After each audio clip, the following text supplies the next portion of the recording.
Clerk, roll call. Commissioner Anderson. Here. Commissioner Basham. Commissioner Baydoun. Here. Commissioner Clark Coleman. Here. Commissioner Dobb. Here. Commissioner Hattis. Present. Commissioner Killeen has requested an excuse. Commissioner Marecki. Here. Commissioner Baker McCormick. Here. Commissioner Scott. Present. Commissioner Varga. Here. Commissioner Webb. Here. Vice Chair Pro Tem Ware. Present. Vice Chair Palomera. Here. Chair Bell. Here. You have a quorum present. Thank you. Next item. Approval of the minutes from the September 17, 2019 meeting. Move for approval. It's been moved and supported. Are there any corrections to the minutes? Hearing none. All in favor say aye. Aye. Any opposed? Any abstentions? Ayes have it. Next item. Unfinished business, there is none listed. We're moving to item D1. D1, requesting commission approval of a contract of sale between the Charter County of Wayne and Hillwood Enterprises in the amount of $4,866,682.39 for the purchase of 104 parcels comprising approximately 650 acres in Huron Township, known as the Pinnacle Aerospace property. Okay, this has been a very long process with working with the Van Buren, with companies of interest to that property, with many lawyers. Today, we have the Economic Development Department to speak to this, as long as Van Buren Supervisor at the end of the table. Hello, so Khalil, I'm going to turn this over to you, and then after your presentation, they'll have questions from the commissioners. Yes, ma'am. I'm sorry, Huron Township, thank you. Where are Van Buren from? Huron Township, thank you. I said Van Buren, Huron. Thank you, Khalil. Good morning, Madam Chair, and to the rest of the board. My name is Khalil Rahal. I am an Assistant County Executive. I'll have Cheryl introduce herself as well as the Supervisor. Cheryl Jordan, Deputy Corporation Counsel. David Glabe, Huron Township Supervisor. And then Greg, could you introduce? Greg Skovich with Hillwood. Thank you, Madam Chair, and thank you to the rest of the commission for hearing us today. Obviously, this has been something that we've discussed several times before, but we're here to ask for your support for the resolution to approve the contract of sale.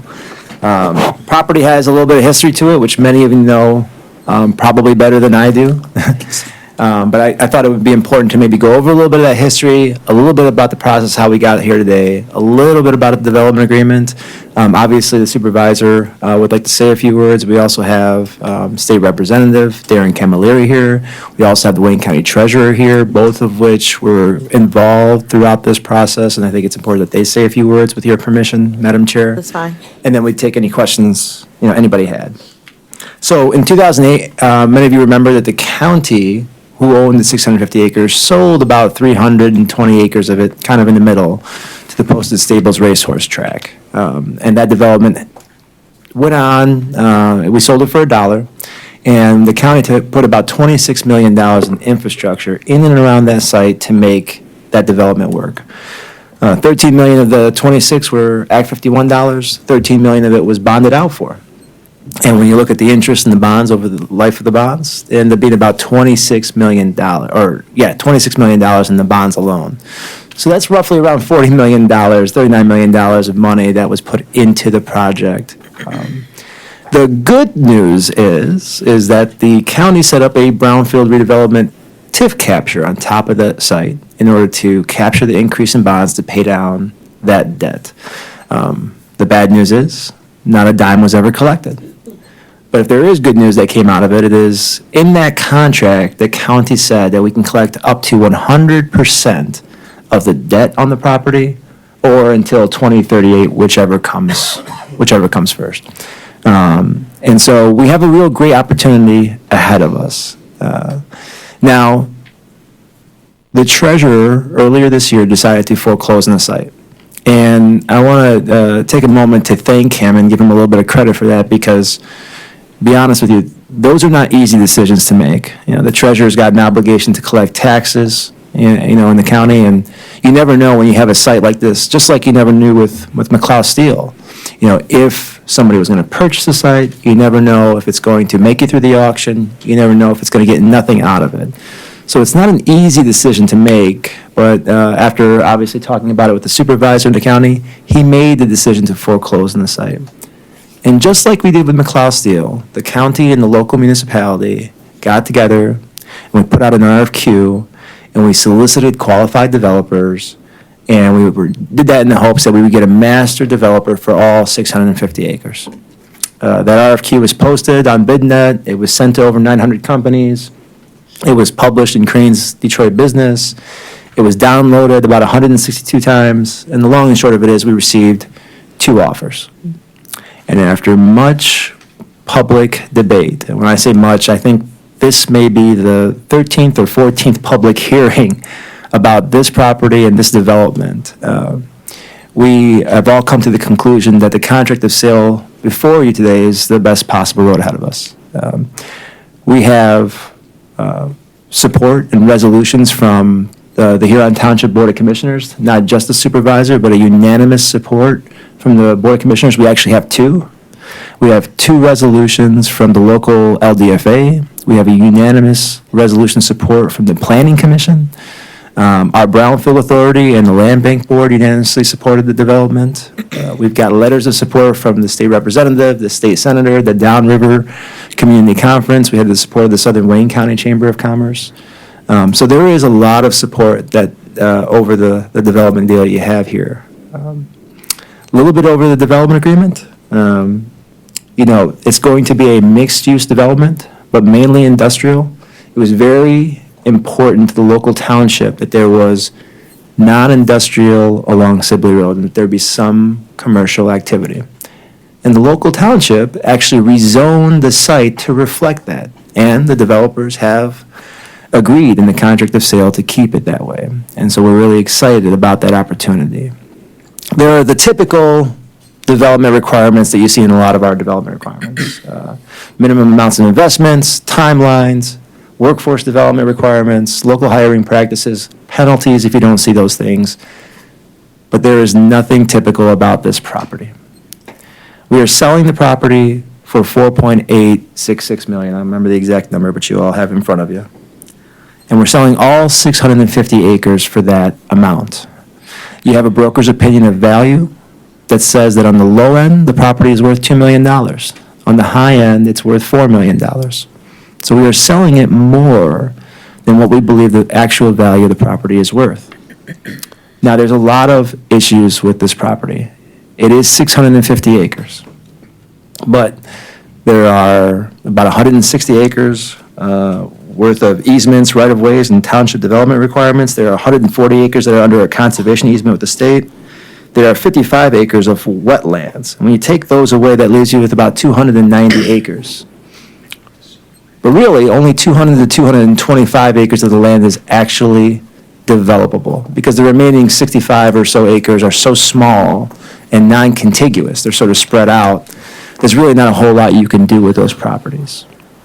So now we're selling 650 acres that may be 200 to 225 acres of actual developable land.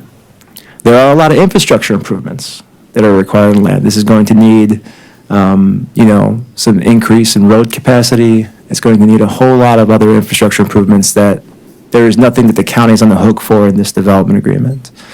And there are development requirements and there are penalties that continue to devalue the appraisal of the property. And so I'm very happy, that we were able to stick to the back taxes here, which is what is owed on the property. I'm very happy with the sale price and everything. We found a top-notch developer, world-class developments in just about every state in America and other countries in the world. This is a product they do very, very well. And it's not a product that we have in Wayne County. And I think that's actually significant. We have a lot of industrial, we have some warehousing, we have logistics, but we don't have this company's product in our backyard. And because they are a national company, it's pretty significant because they have the ability to attract national tenants and other products that maybe we haven't experienced here in Wayne County. And that does a lot for our local economy. So we're really excited about this deal. And as significant as the development is, it provides the county with properties that are back on the tax rolls to help us collect up to $28 million, which I don't think we can lose sight of. So with that said, Madam Chair, I'd like to turn it over to the supervisor for him to say a few words. Well, good morning. Thank you for allowing me once again to appear before you. As Khalil had mentioned, there's a lot of good things that will come from this development, and we're really excited that we're able to potentially partner with such a quality organization that has, again, national, international reach. I think that's tremendous for Wayne County and Huron Township. And this is one of these deals that I think everybody can feel good about. Oftentimes, I know you as county commissioners often wonder, well, how does this affect the local community? Might be a good deal for Wayne County, but how did the locals feel? And this particular project, the locals feel very positive about. As Khalil had mentioned, you received unanimous support from our Planning Commission, Township Board, and LDFA.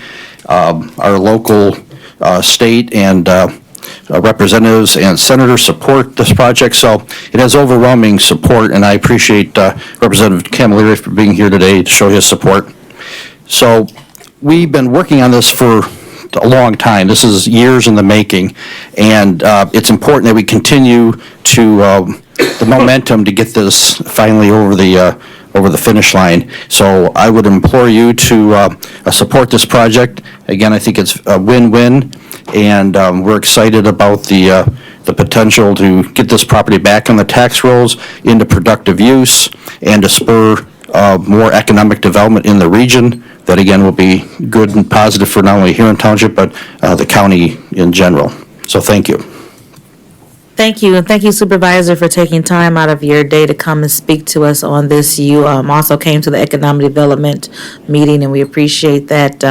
It's nice to know that you're representing Huron Township and that you're telling us that you all are on board with this project, so that's good to hear. And we have representative at the microphone. Good morning. Good morning. My name is Darren Camilleri. I have the honor of serving as a state representative for Huron Township, as well as Brownstown, Woodhaven, Trenton, Gibraltar, and Groseal. Our area of downriver is one of the fastest growing in Wayne County, particularly for Huron Township and Brownstown Township. We're seeing population growth in this area of the county where we're not necessarily seeing that in other parts of our county as well. And this project is so important to me and to our region because we're going to continue to see that economic growth as well as that population growth as well. Like Supervisor Glabe just mentioned, this has been a collaboration from the beginning, from folks here in the county all the way down to the local level. And I just wanted to urge my support as we see this project go forward because I think that it is going to be transformative for our region economically, and then, like I said, bringing more families to our area as well, which will increase the amount of school children going to our Huron Township schools, and really just be a win-win-win for every single region of downriver. So thank you for considering this, thank you for your work on this, and I really do appreciate everything that you're doing, and hopefully we can see some positive support on this as well. Thank you. Thank you, Representative Camilleri. We appreciate, again, you coming down because you didn't have to come down here because obviously you are working in Lansing. So we appreciate your day off, okay? Of course, day off today, of course. But thank you for coming down and lending your support to this and being here for us. Thank you. Our very own treasurer, Mr. Eric Sabri. Yes, Eric Sabri, Wayne County Treasurer. Good morning, Commissioners. Good morning. And Happy New Year, beginning of our fiscal year. Absolutely. It is Happy New Year. We look forward to an even more prosperous year next year. I just wanted to say that the decision to foreclose on this property really was not a difficult one because when you're not collecting taxes, you know that the taxing jurisdiction they're not receiving money. Right. And the county's not receiving money, so it was a pleasant, really a pleasant surprise when I found out that the Economic Development Department had met with the township and found a developer for the property. So we're in support of it because it's a win-win. As the representative said, we're getting our taxes and it's on the tax roll again. So those jurisdictions that depend on the tax dollars will be receiving those tax dollars. And I think because the county is so close to the airport and the county owns so much land around it, it made nothing but good sense to do this deal. So we support it. Thank you. Thank you, Mr. Treasurer. I think it's important that we see a collaboration from our elected officials and our our county representatives with a project like this. Many people remember, some of us remember at this table when the racetrack came before us. And it looked to be a good idea, but unfortunately, it did not become a good idea. So I think this looks to be a good idea. We want to make sure that what you're bringing before us is beneficial to the county, which we all want to make sure that it gets a property on the tax roll. And I see you have someone here from Hillwood as well. Yes, ma'am. Would you like to speak, sir? Good morning. Thanks for the time Good from morning. the commission, Madam Chair.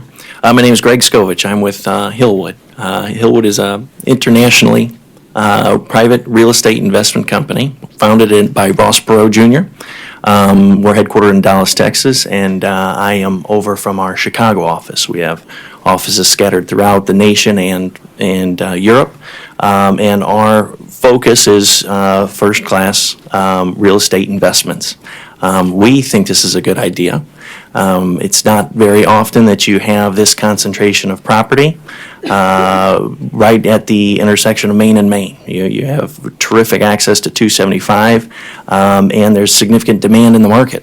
We were fortunate enough to partner with the Sterling Group. Ellie Torgo sends his best. He's unable to attend. He's observing some religious holiday.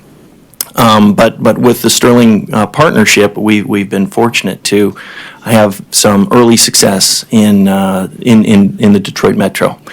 First, at 23 Mile and Mound, we brought a repeat client, Amazon, to Detroit. They called us up, said they needed a non-sort facility, and we've with Sterling Group found that property, put it under contract, and delivered a 1 million square foot facility. It employed 1,000 associates and is up and running and doing exactly what they expected it to do.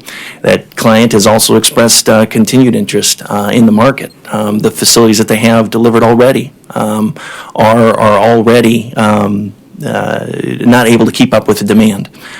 So that is, something that to Khalil's point, as a national developer, we have those relationships with us in our back pocket. More recently, we just closed on a transaction in Warren, and we haven't even put a shovel in the ground, and we already have a handshake for the full building deal. So again, Hillwood is very bullish on this opportunity. There's still a long way to go to figure it out. There are a lot of natural resources that we need to be sensitive to. We've met with DEQ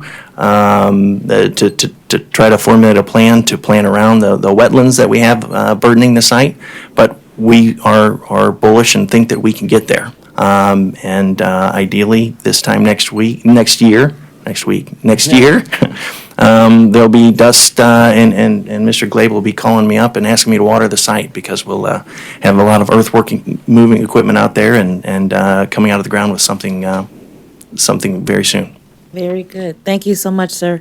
I had to do my own due diligence on Hillwood. I have commissioner colleagues down there, Judge Clay Jenkins and from Dallas County and Commissioner Roy Brooks from Fort Worth County to see if you were a good corporate citizen. And because you are in that area of the Dallas airport, and they said that you were. So I'm happy to get a recommendation from my colleagues in Dallas, because what you've done in Dallas, I don't know if anyone's been to the Dallas airport and seen just that humongous property that they have as you're entering the airport, and a lot of the industrial and commercial space that is there all around that property is quite amazing, actually. So I'm glad that you took interest in our space here in Wayne County and the Pinnacle, because we've really been trying for many, many years to develop that space and make sure that it's something, as we are in a perfect position with our rail and the airport and with the Detroit River. I mean, we have all the transportation means right here in Wayne County, so something that would be an additive to that, and I'm glad that you're looking at that and deciding that you will contribute to that, as well as getting the property on the tax rolls, which is important to the township, obviously. So thank you for that. And as I stated earlier, this contract took a lot of lawyers, took a lot of talking, took a lot of collaboration between many, many entities to get where we are today. But I have a few questions that I just wanted to ask, and you spoke earlier about the workforce development. Khalil, here in Wayne County, we have a very diverse county. We want to make sure that we are doing our best as government to include Yes, ma'am. businesses that reflect the county. Women-owned businesses, minority-owned businesses, veteran-owned businesses. Is there goals outlined in the contract that Hillwood would have to abide by as it pertains to the construction and then even going forward with the project once it's complete? So we do have goals in the development agreement. It's sort of the same development goals that we do in just about all of them. We ask the purchaser, to use their efforts to employ Wayne County-based businesses. We want, Wayne County residents in the construction to be at least 51%. And to that end, if those goals are not met, there are, I believe, penalties in the contract of sale, which is the same development requirements we used in all the developments that we had, whether it was McLeod or Phoenix Mill or Eloise. We usually ask the developers to at least use their best efforts. I'm missing the percentage right now. What's the percentage on the businesses? Thank you. 1,000 per 1% penalty if it's missed. Right. And usually that money goes towards a workforce development agency. It's used to correct the problem. We're just not taking that money and putting it in our pocket. So to date, we haven't had anybody miss a requirement that I'm aware of in any of our other development agreements. So, these are very similar to the numbers the city of Detroit uses, except we use them countywide, and it makes it a lot more palatable for everybody. Okay. The 290 acres that is available for development, Yes. is that enough? The whole piece of property is 650 acres, and 290 is less than half of that. So is that enough to do what you would like to do for that property? It's actually less than 290, like 200 to 225. And there is 290 of acres that aren't under the conservation easements, right-of-ways, and so on and so forth, but it's not all in one place. And so the 65 plus minus acres are so small that we're not counting those acres, right? But we are requiring in the negotiations to sell all 650. It's very important for the county, it's very important for the township, it's important for us to get those things on the tax rolls and pay down that debt. But I'll let Greg speak to what he can do with 200 to 225 acres. Thanks, Khalil. So short answer is we're still studying it. We have a site plan. We have a number of different site plan iterations. It's best case, worst case scenarios, and as we continue to dive into the due diligence and again understand the natural resources that are presenting themselves as barriers, we're working with that site plan and trying to determine the square footage that we'll be able to deliver. But on the high side, it could be up to 4 million square feet, but that's a significant burden on the natural resources that are existing out there. So conservatively, I think we're looking at about 2 million square feet of product across the facility. And yes, that would be that would be a concentration that we could support. Okay. And then the infrastructure, I guess to Khalil, sewers, roads, all of that. What is the obligation for that? Oh, in the contract agreement? In the contract agreement. And retention basins, what are we doing with, that would be our responsibility, or would that be Hillwood's? So in the contract, all we have in here is that if there are infrastructure improvements done, it'll be done by Hillwood. But if there are roads, we want them to be under our standards. We want them to be public roads, and they will be owned by the county. As far as the infrastructure, if I remember correctly, the county, when they bonded out to put the sewers and all that in there, the county, it was owned by the county, but in the agreement, we would transfer that over to the township. And I believe that was done, how long ago, Mr. Supervisor? Yeah, that's been accomplished within the last 6 months to a year. Yeah. So the township owns, is it the sewer or is it the water main? Which one? The Sewer? The sewer? Yeah. Okay. So roads, we would be responsible for putting in, Roads that Hillwood would be responsible for paying to put in, we would own them after they were done so that they could be done towards our Maintenance. standards. We would maintain them afterwards, yes. because this is in Commissioner Haddis's district, I'd like to ask him to, Thank you, Madam this Chair. Just As you mentioned and Khalil mentioned and the township supervisor, it's been a lot of hard work done on this project. But to me, the most important thing to support the project or not support the project, I look into how the community received the project, how the community feel about the project, what's their fear, what's their comfort. And that it's done and to the extreme with the support of the supervisor, Glaib and Khalil.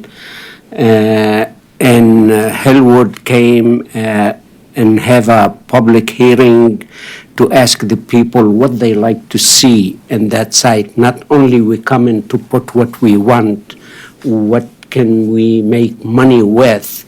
They brainstorm the community. And I was sitting listening carefully to see what's this project mean to Wayne County and the District 11. As you all know, the economy, it go up and down. When the economy good, we need to take advantage of that and try to establish economic growth and bring things to the community that created job and tax dollar and growth. And we all know the economy is good now.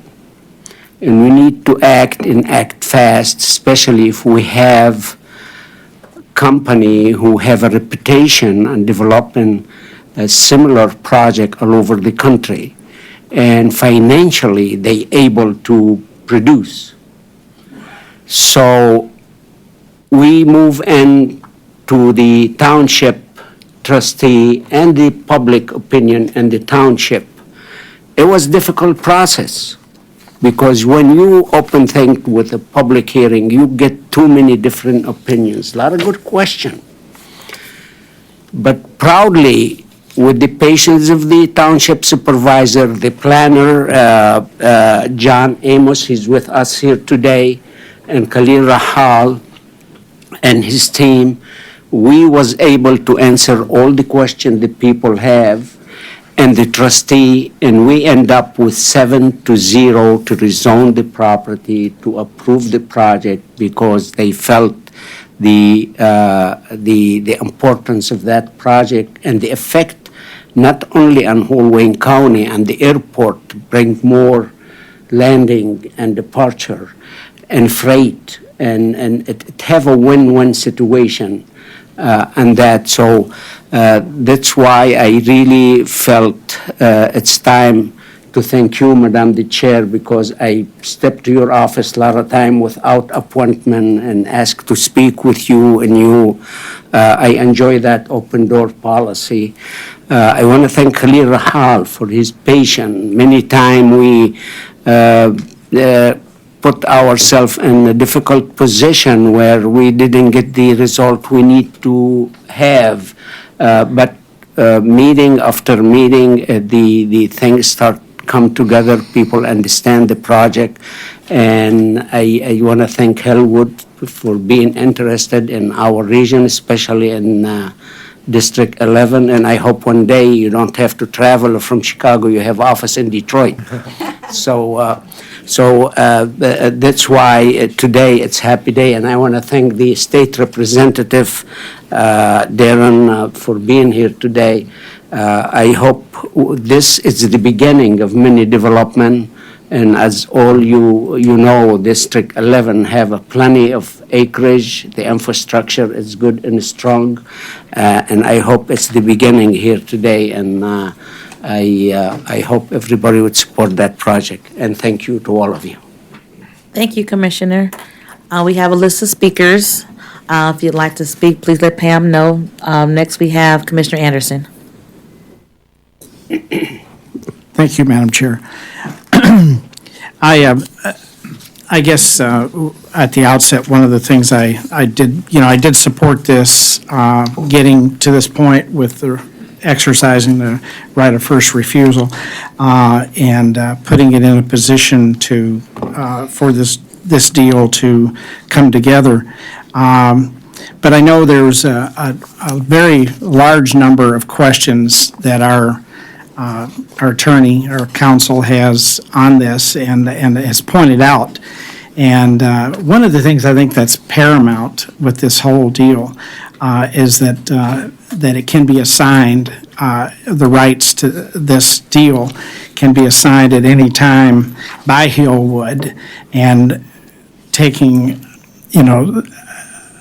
I was going to say, I did want to acknowledge Hillwood, from everything I've heard, is a very positive company. But if these rights can be assigned, how do we know who we're going to be dealing with down the road? Yeah, great question. I'll let Cheryl answer.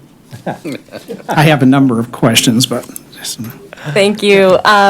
Yeah, and we do have, as you know, a back and forth process with commission, so I'm prepared because those were some of the questions that we were asked. And I want to present at the outset that the contract of sale was a form contract of sale that Hillwood uses in all of its developments. And so we were placed in a position where we were inserting our development obligations and things that we like unique to our typical purchase and development agreements.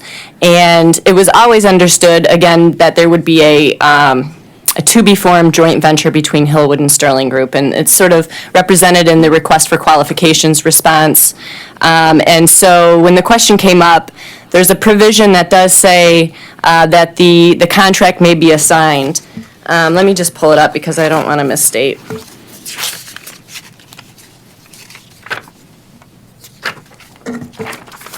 Excuse me. Okay, so the first sentence actually says, this contract shall be binding upon and shall inure to the benefit of the parties hereto, their successors and assigns.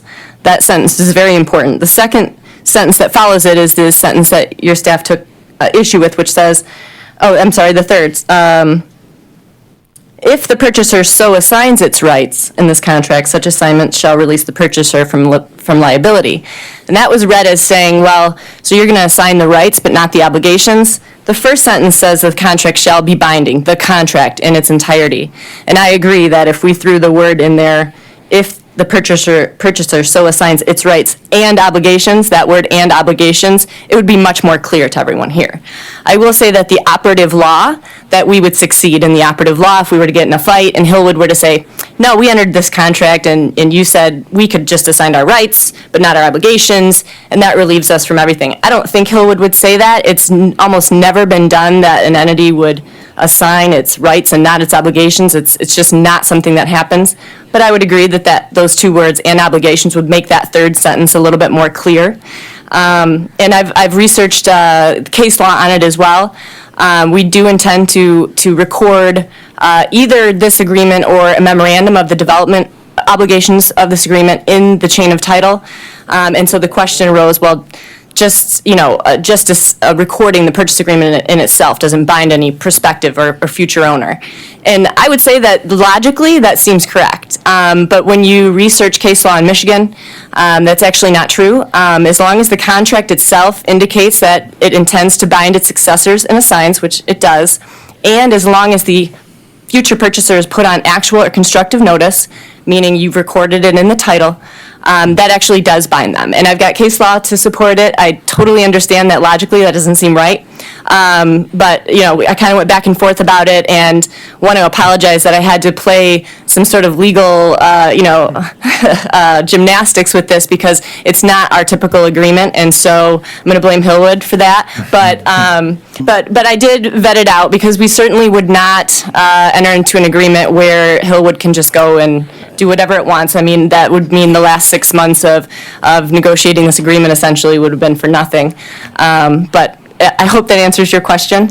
I guess it does to some extent. It confirms some things, and the one thing that I am concerned with is that why would we not amend that contract to clear that ambiguity up, and get that resolved? I think we as a commission, we're the ones that, by approving this, we have the obligation on behalf of the taxpayers of Wayne County to make sure that we're not getting into something that's going to further hurt this county. And that's, I'd like to know if we could do that. If Hillwood is agreeable to that, if we can't do that and clear up that to me is one of the most outstanding issues that's in this contract. Yeah, I mean, just say, it's always the intent of both parties, and, Greg and I have discussed this, to make sure that the obligations and development requirements run with the land, like every development agreement we've ever done and brought before this body. And there's no difference here. Clearly, the first sentence says that, that this is binding upon, and shall incur to the benefit of the parties hereto and their successors and assignees.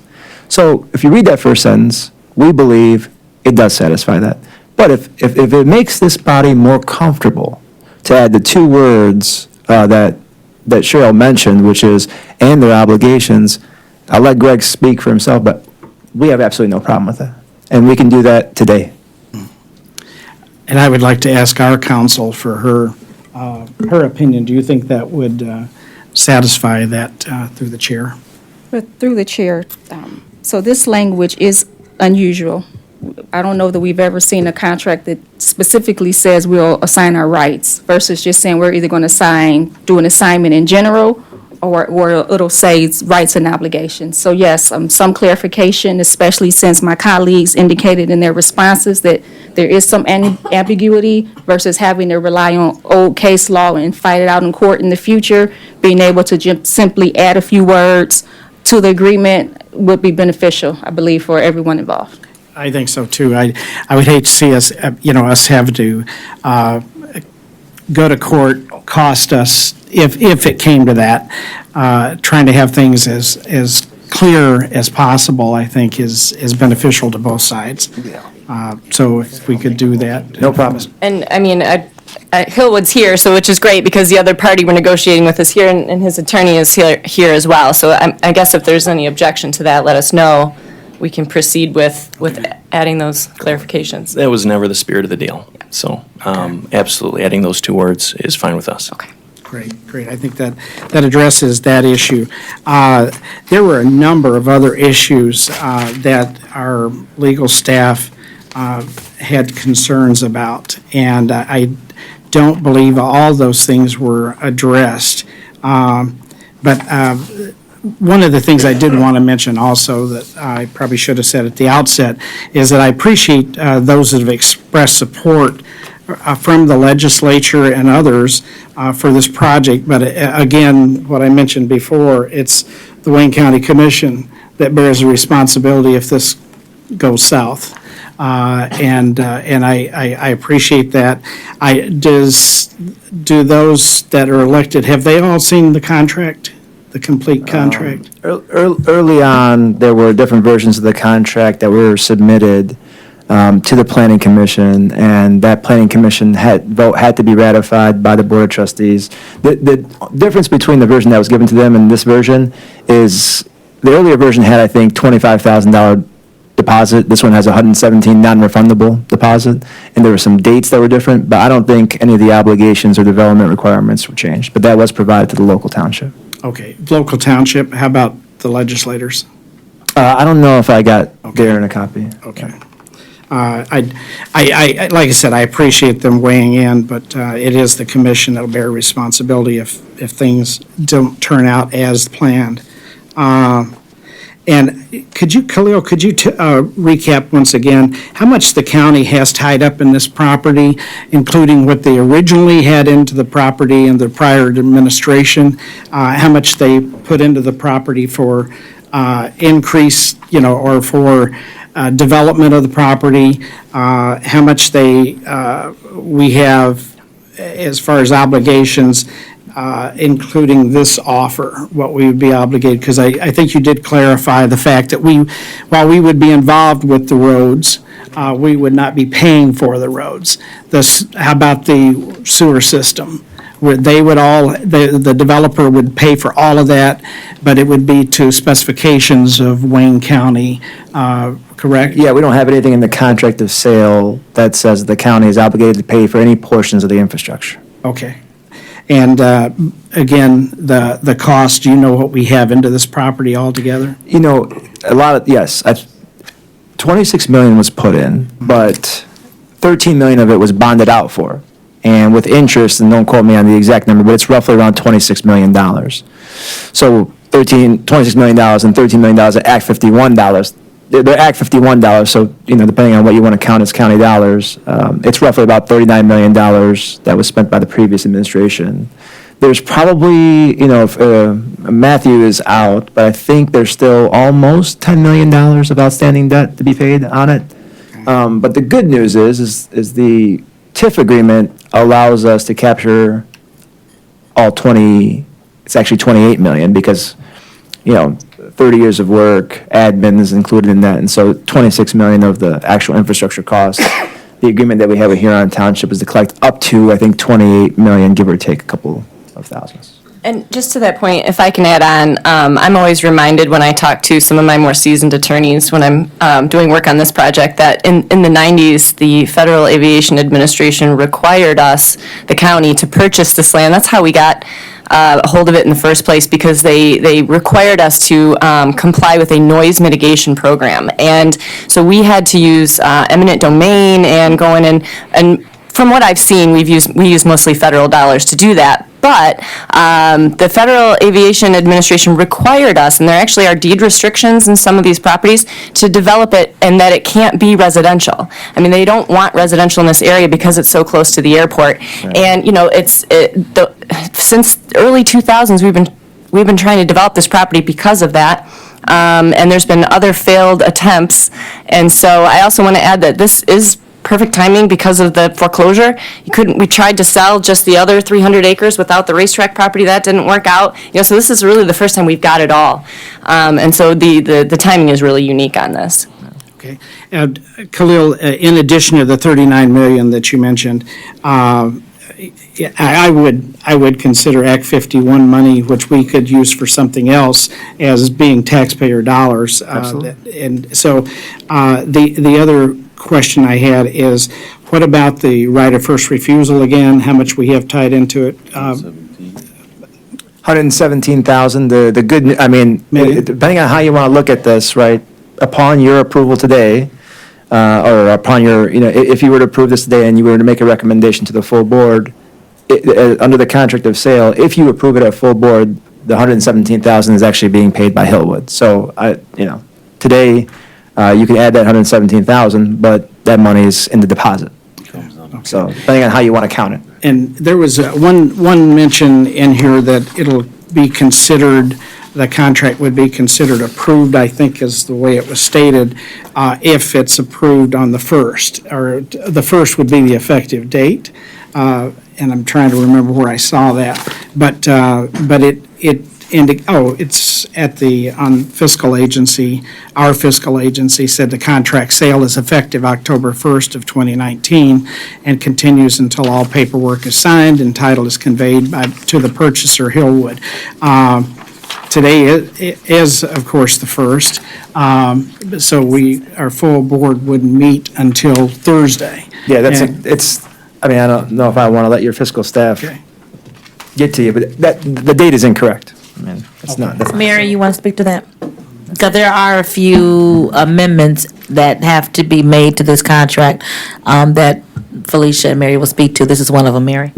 Through the chair, the date that's on the analysis was the date that was put in SideQuest, but we will change that upon return of the contract. I believe the contract's effective upon your approval, actually. So that's probably just a TCM date. Okay, that's all I have right now. Thank you. I didn't see. No, it says it's. 12.9, execution. You all set, Commissioner? Okay. Commissioner Webb had, to that point, to your question about the $117,000 that you mentioned, Khalil, that you mentioned. The question that you posed, Commissioner Anderson, was how much did the county have into it, and the answer to 117,000? first right of refusal. Cleo, could you just clarify that again?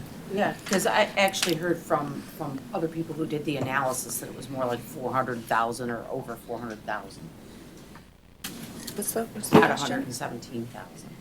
Yeah, it cost us 117,000 to exercise a right of refusal, which is what the deposit, that's what the deposit price is. I don't know where the 400,000 number came from.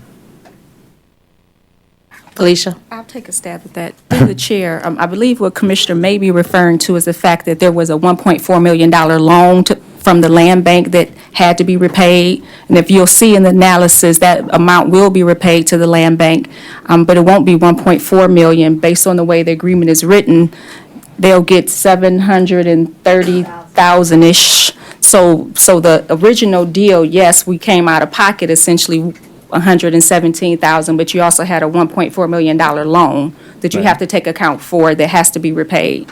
And so that's accounted for in this agreement. So we'll be paying the land bank 730,000-ish, plus the 112 or however you add the math. Upon closing, though.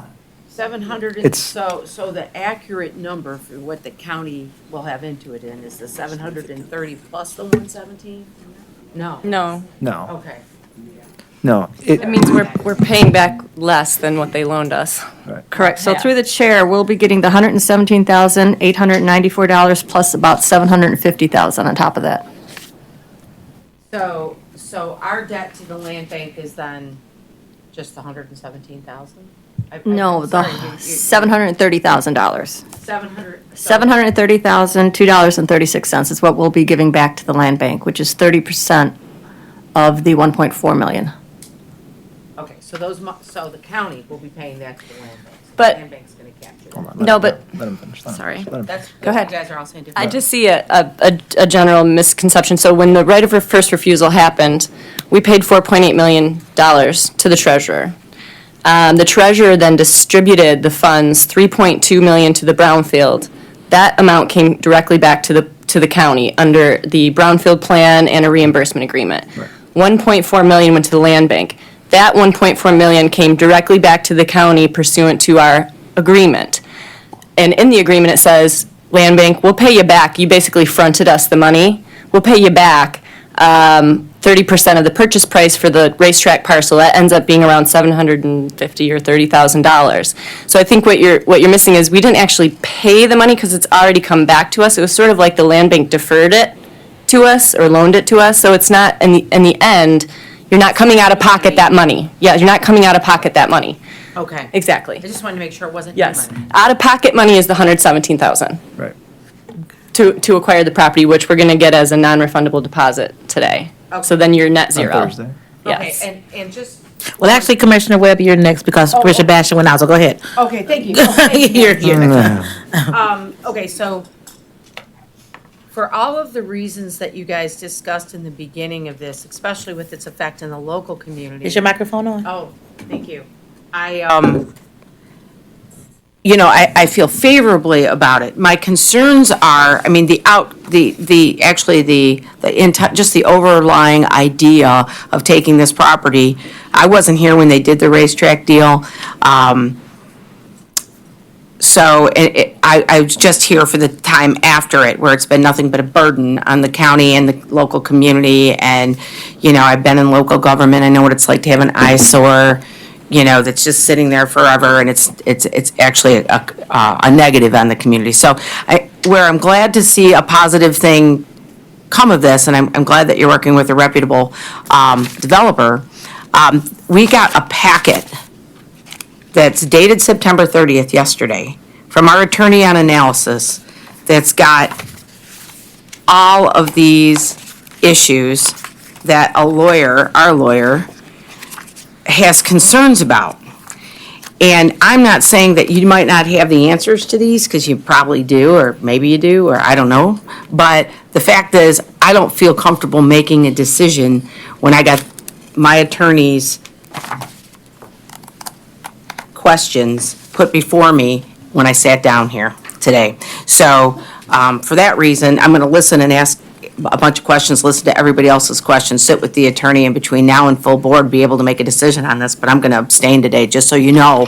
I just don't feel comfortable. That last deal was a disaster. I wasn't a part of it, but I sure as heck don't want to have anything out there hanging. To Commissioner Anderson's point, at the end of the day, I don't know how, I wish I had $1 for every person that said to me, you know, what the hell were you guys thinking building a racetrack when the casinos were going up and they're closing racetracks all over? And I have to say, well, I wasn't there when they did that, and there might have been good reasons. It's easy, hindsight's always easy to say bad things. But, so I'm not gonna say bad things, but I'm just saying people do. And the commission that was there at the time took the hit for that. And so if we make a bad decision here because we didn't take time to listen to our own attorney that we hire for that reason, then it comes back on us. So I'm not saying I'm against the deal. I hope I get all my answers met so I can support it, come full board, but I really don't feel comfortable personally supporting it today with all of this unanswered questions. I need to digest them, and I need to ask a lot of questions. So that's just me, just one commissioner. Thank you. Thank you. To that point, Commissioner Baydun, then Commissioner Basham, you're next after that. To that point, to Commissioner Webb's concerns, can our attorney tell us what's the biggest concern from your perspective in this transaction? If you were, 17 pages. 17 pages of concerns. okay. So through Counsel? through the chair, so most of the bullets, which are only approximately 3 pages, the rest of that are question and answers going back and forth with the administration regarding some of our concerns, is informational. Just to advise you, for example, that the agreement indicates that there is a minimum investment requirement of $40 million, but there's a caveat to that indicating that that amount will be reduced if the property that's able to be developed is less than 325 acres. Well, through our question and answers with the administration, we discovered that the developable area is only 200 acres, which means that that $40 million will be greatly reduced. So again, we're just providing you information to advise you that if you happen to look at the cover letter or the agreement, you'll see 40 million. In actuality, that's not the number. So we're just giving you that information. The biggest concern was the ambiguity with regards to the assignment piece, which has been agreed to be revised. There are some other information in here where was mentioned that, again, you have to pay the land bank back that $730,000-ish number. We hit on the remedies, just in case there's a default or a breach. Again, just bringing it to your attention. So most of these, again, are just information, advising you that they're going to create a new entity. So the agreement is with Hillwood. However, we've been advised that there will be a joint venture between Hillwood and Sterling Group. And in fact, the proposal submitted to the RFP was a joint venture proposal between Hillwood and the Sterling Group. So again, we're just giving you this background information so that you can make a fully informed decision as you move forward. Thank you, Counsel. Commissioner Basham. Thank you, Madam Chair. I'm very familiar with this issue from starting in '97 when I was a state rep to a state senator, and actually used to at one point represent Huron Township. And I have to look at this from a macro point of view. And first of all, I want to thank the Commission Council and staff, Corp Council and staff. This is a complex issue. It reminds me of the first failed jail project, except there's a difference. We've moved forward with that. It took a long time. But with this here, it's interesting if you go back to who this, at the end of the day, Huron Township, which is it's a small town with usually a divided council, but they're united on this, and that's very, very important. Also, their county commissioner is supportive, which is my friend next door. Their state rep is supportive. The administration is supportive. I don't see this as being anything other than a positive thing for Wayne County to move forward. Again, it's not gonna be a perfect deal for every folk, but at the end of the day, it moves us forward. We spent a lot of money, and I've drove those roads, on infrastructure that's sitting there with nothing being done and no one paying taxes. So this offsets a lot of that. It puts it back on the tax rolls. we move forward. I remember when Detroit was restructuring, we used Renaissance zones to get folks in there that had some resources to come downtown, and look what's going on with Detroit. And I see the same thing for Wayne County. This is another one of them obstacles that we have to get over. And I think, with all the work that's put into it, with all the history from a macro point of view, I'll indicate that I'll probably be a yes vote on this. Thank you. Thank you, Commissioner. Next speaker is Commissioner Baydun. Thank you, Madam Chair. You stole my thunder. I just want to echo what my colleague, Commissioner Basham, stated. I think this is only going to be good news for Wayne County. Just looking at the math, 650 acres, if you look at the purchase price, that's about 7,300 per acre. But if you divide the total purchase price on the 225 acres that are going to be developed, that jumps to 21,629 per acre. So I think we're getting a good deal for the county. You didn't hear that, the developer. And my question to the developer is the contingency period, the due diligence period right now. Are you all done with that? Are they all done with the due diligence period, Khalil? No, we are in the throes of due diligence, looking at wetlands, studying the geotechnical, the material that we're actually going to be building on. We're running environmental tests. The biggest thing is compiling title over 80-plus parcels that represent the 650 acres. So that's our biggest exposure right now, is just making sure that there's no encumbrances on the property that only title would reveal. But no, we every day we spend on this property, we learn something new. We're still here, so we haven't been scared off. Knock on wood. But no, again, we still feel very encouraged. We've surrounded ourselves with some great local consultants that are feeding us with realistic expectations relative to the physical attributes of the property. And we continue to feel like this is a decision that we want to continue moving forward with. How much time left on the contingency or on the due diligence? Till December 5th. December 5th. December 1st. And upon commission approval, the deposit of 117,000 becomes non-refundable, my understanding, correct? That's right. Okay, Khalil, can you elaborate a little bit about going through the land bank? Because I know, because if you go through the land bank, we are capable of doing quiet title. That's right.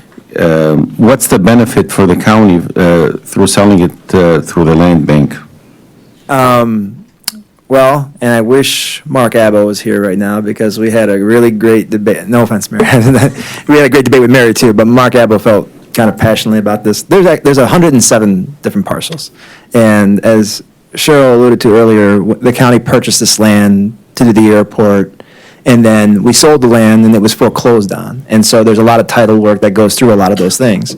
Hillwood obviously doesn't want to accept all the property. If there's a title problem with any number of those parcels, they'd like to see that cleaned, and the land bank has the ability to quiet title. And so that's the benefit. The benefit is to be able to provide them with clean title so that they can, I don't think they have financing issues, but in the event that they want to develop as early as in the spring, as they mentioned, they can do that sort of right away. I think in some of the, fiscal questions that they had in the analysis, obviously, if you sell the property through the land bank, then 50% of the taxes go to the land bank. And the one thing we've made very, very clear is we don't intend to do that this time around. We intend to ask the land bank to exempt the property from the special tax rules to ensure that the county captures all the taxes, or that the Brownfield Authority captures all the taxes and then sends that back to the county. So that the land bank does not capture the 550. Here's the significance of that, and there's really good arguments on both sides. If you sell it through the land bank, there's an argument to be made that you can capture the 550 and the 28 million. Okay, because the agreement says you can capture up to 100% of the debt or 2038, whichever comes first. So, if you're trying to squeeze like all the juice out of the lemon, you could say, sell it through the land bank, get the 550, and then the 28 starts, or go simultaneously, but then the rest of the 28 starts to count down, right? We're of the opinion that we think that the county should collect all the taxes first. And there's a lot of different reasons for that. Obviously, 650 acres now has been shrunk to 225 acres, right? Like in a perfect world, maybe it makes sense to sell it through the land bank. But this isn't the perfect world. And so since 650 has been shrunk to 225, we want to pay down the debt as soon as possible. I think that's significant. Paying down the debt faster gives us actually the ability to refinance the bonds, relieve ourselves of some liabilities. Hopefully, if there are, interest rates out there that we want to refinance, they look at how much liabilities we're carrying. It'll help us, save money in that aspect as well. But I can't express this enough. Like, either way, you're sort of winning, if that makes any sense. Mark and I had a very, very spirited debate about this. There was a point where I thought he was, sort of wanting us to explore selling it through the land bank, and I think at the end he sort of came around, but I don't want to speak for him. He's not here. One last comment, Madam Chair. I am encouraged by the fact that this property, God willing, will be put back on the tax roll. And, from my experience in my profession, when you have a unanimous support from the local municipality and the state rep, I mean, that's a very, very strong message, and we, we welcome that. And I want to thank you for your support. And my friend, State Rep Camilleri, who, I don't know if he left, he took the time to be here. Thank you, Madam Chair. Thank you. Commissioner Baker McCormick. Thank you, Madam Chair. So my question was to the development agreement, the requirements of the 51%. Yep. Wayne County-based or veteran-owned businesses. Yep. So do we have anyone to oversee that Yeah. from Wayne County? Yeah. So Victoria Ennis, is it Ennis Edwards? Ennis Edwards. Ennis Edwards is the head of our Human Relations Department. And if this contract were to be approved today and recommended to the full board, and if it was approved then, and then we move to closing in December, then Hillwood and Victoria Ennis's group would obviously start to get together. They have reporting requirements that they have to provide to the Human Relations Department, and then they have to sign off. Okay, and so can you explain the penalties for not meeting those requirements? I know you talked about it earlier. It says 1,000 for each percentage point.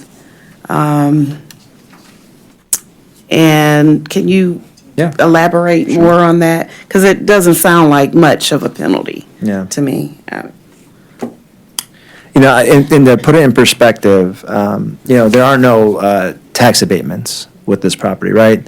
We are not using, public dollars in the development of this property. It's not to say that that won't happen in the future, but what you usually see is development requirements that use public dollars. And in the city of Detroit, they use the same sort of numbers and the same distance of penalties, but only restricted to the city of Detroit. We're seeing a lot of issues with that, but those only come with some sort of public financing. We're not providing any public financing in this deal, but we think it's important that we encourage as much as we can, right, to make sure there's no speculation, to make sure local companies are used, and to make sure that local residents are getting the work as much as possible. So I want to put that in perspective. But it's exactly what you said. It's $1,000 for every percentage point you miss. Mm-hmm.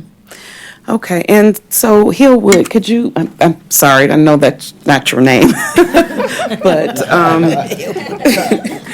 can you elaborate on any public or private projects where you've had certain percentages of the city businesses or veteran businesses that were tied in?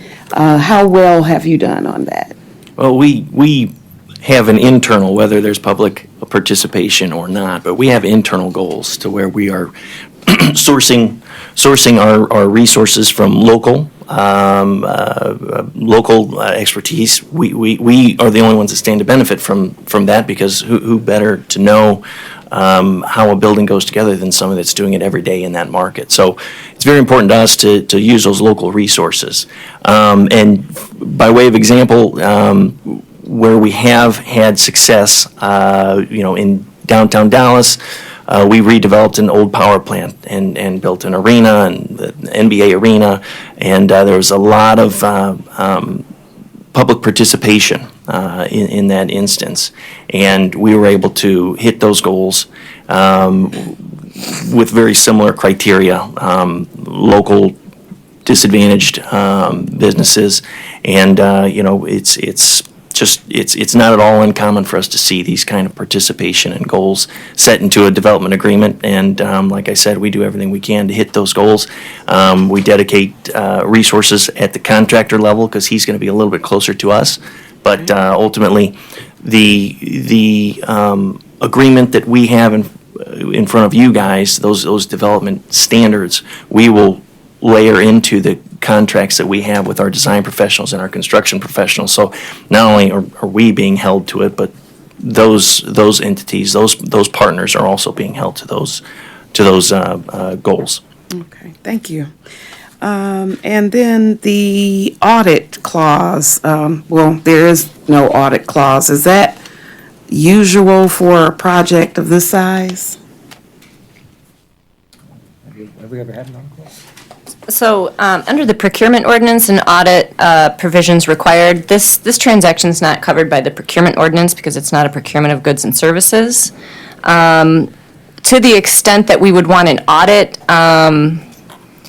we do want to know what percentage of residents and county businesses, and there is reporting required under this agreement. So we'll be auditing that. Doesn't say this is an auditing provision, but that is a form of auditing. I think the auditing you're thinking of that we have required in every procurement contract is that our auditor general can go in and inspect records, and that we can request financial records. Those are typically when we've gone out to bid for a procured good or service. This transaction's covered under what's called the property disposition ordinance, or disposition of real property ordinance, and there's a checklist of things. So that's not one of the things that's required, that we go in and audit their financials or how much it, although I will say, we have a minimum investment requirement, so they're going to be sending us, how much they spend on things, clearly. Okay. So to your point, there's not a provision that says audit, but there are a number of mechanisms in this contract where we will know what's going on at the site. Okay, thank you. Thank you. We have three more speakers. Commissioner Marecki. Thank you, Madam Chair. There's been a lot of talk about Hillwood and the Sterling Group. Where does Ghaffari's play in this? So we engaged Ghaffari early in the RFQ response. Ghaffari will be participating as a partner and bring their design expertise and their knowledge of the site to the project. Okay. All right, thank you. Thank you. Commissioner Killeen. Thank you, Madam Chair.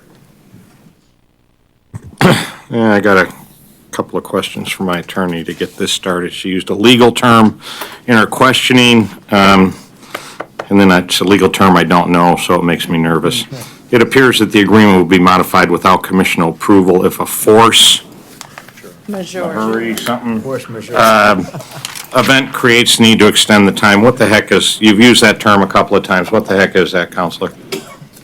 Through the chair, essentially an act of God, something that's, essentially an act of God, something that's unpredictable and uncontrollable, that could prevent them from being able to meet the deadlines. They're saying that they would then extend that time to allow them. So right now, the agreement says they have 5 years to meet the minimum investment, of which, again, we don't know what amount that is because the acreage has been reduced.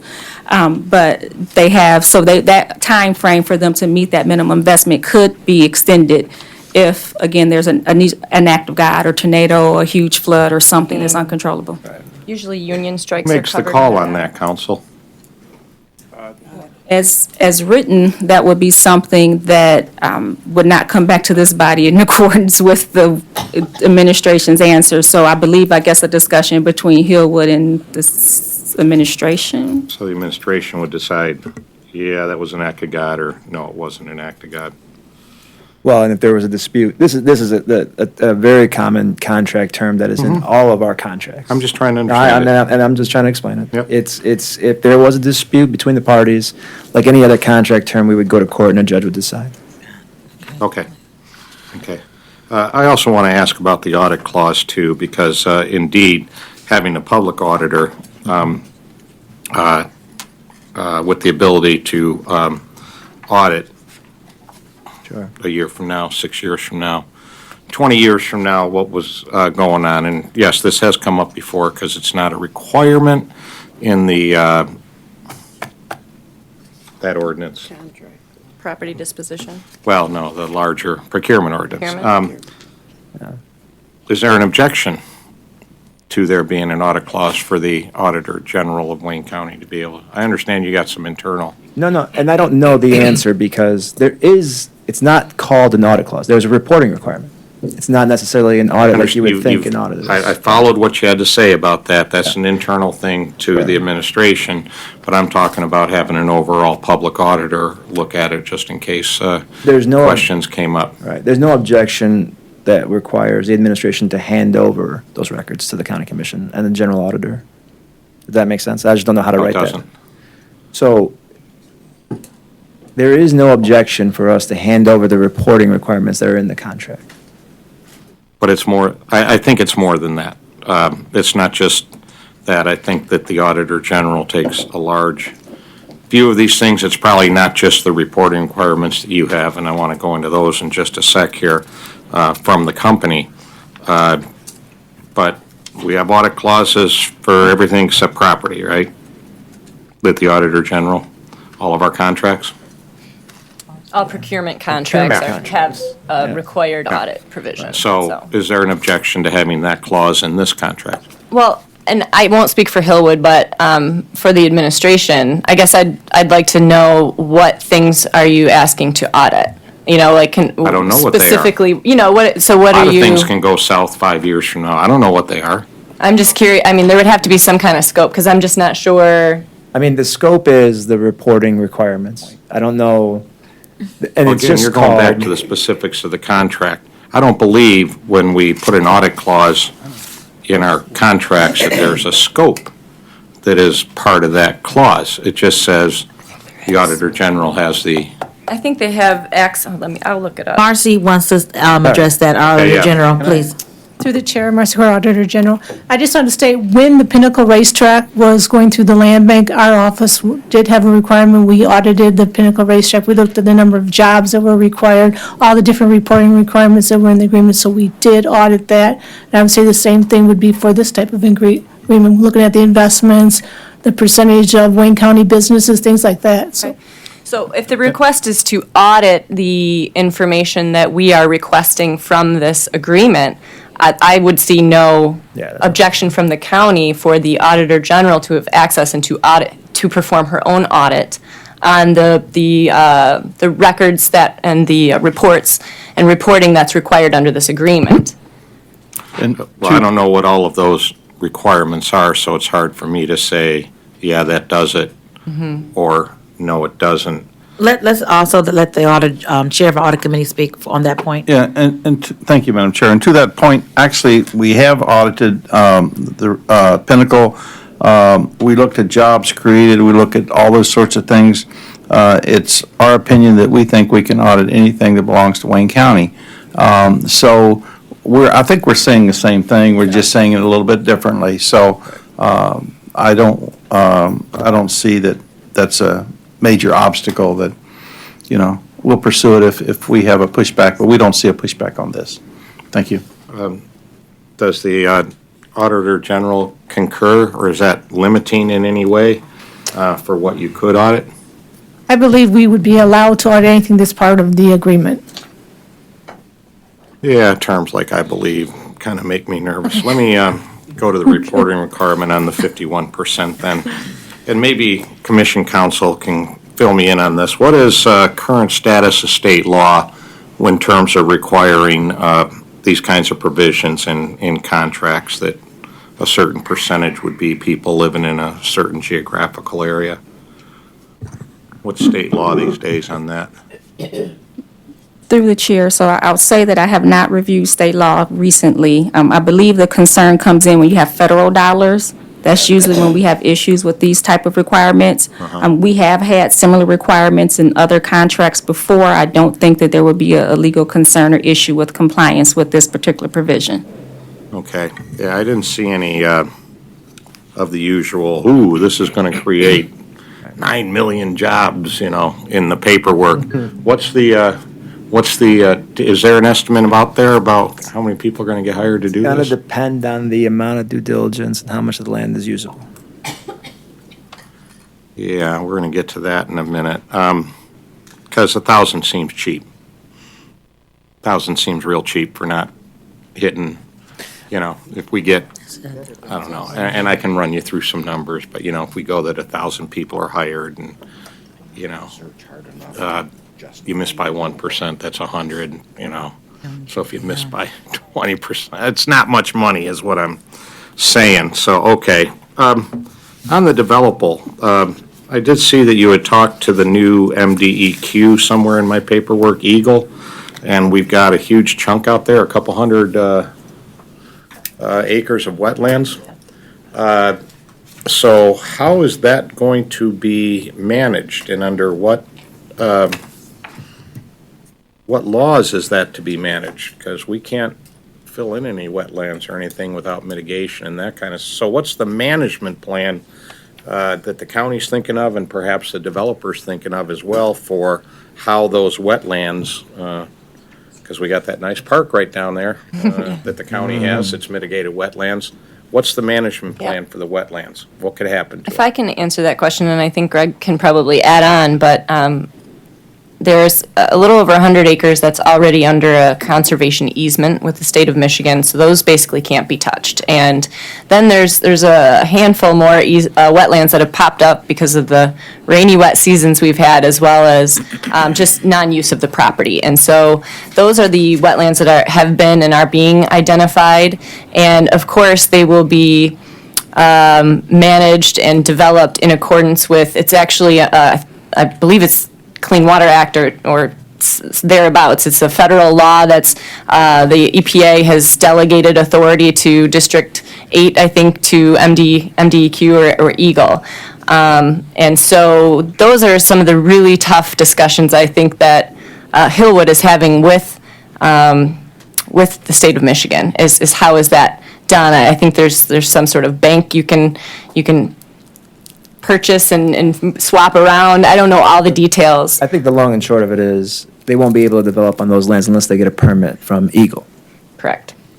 Because I think a certain president of the United States has issued a certain executive order overturning a lot of the rules around wetlands that were put in by the previous administration. A great argument about that was, well, if they're wet for 3 months out of the year, but they're not wet for the other 9 months, then they're really not considered wetlands. And I believe those rules have been pulled back. So that makes me nervous in our situation, given that they're not knee-deep full of water all year, that they're a seasonal wetland or a vernal pond or something like that. So do we understand where we are with the new rules in this? I think this would be governed under the state rules. So I don't know what the federal rules would change, but. Well, yeah, but I don't know how the change in the federal rules change what the state does too. Sure. Because, they get kicked by Washington just like we do. Sure. So I am concerned about that. I'll go back to the reporting requirements for a minute. Because the discussion here has been, sure, we'll show it to you. We got reporting requirements. You want to see it, we'll show it to you. I would like to see, Madam Chair, that we actually require, without going through additional steps, that we require as a part of the deal that when we get the information on who the contractors are or other provisions that you have, that just comes to the commission in a form of a report. Like to hear them in economic development saying, okay, here's where all of the, I don't want to go through another step, show it to us, and get that, but to make some of those reporting requirements a little bit more automatic, that the commission is shared the information as administration knows it. Yeah, that shouldn't be a problem too. I'm sure the administration is amenable to that, so that shouldn't be a problem. Are you amenable to? Yes. Yeah, because I just think it's a lot better, that Yeah. if the information flows without people having to, let's hold hearings, kind of a deal. Okay, let's see if there was one other thing in here. I hit the wetlands. Okay, Madam Chair, thank you very much. Thank you. I'm going to allow commissioners who haven't spoke yet before we have repeat commissioners. Commissioner Dobb. Thank you, Madam Chair. I just want to go back to this issue with the required minimum investment, that it will not be $40 million as stated in the agreement because we don't have 325.3 acres of developable area. And I just wanted to make sure that that was clear to the locals and to the administration and that everyone is okay with that. Yes. Yes. Okay. Right now, they're zero.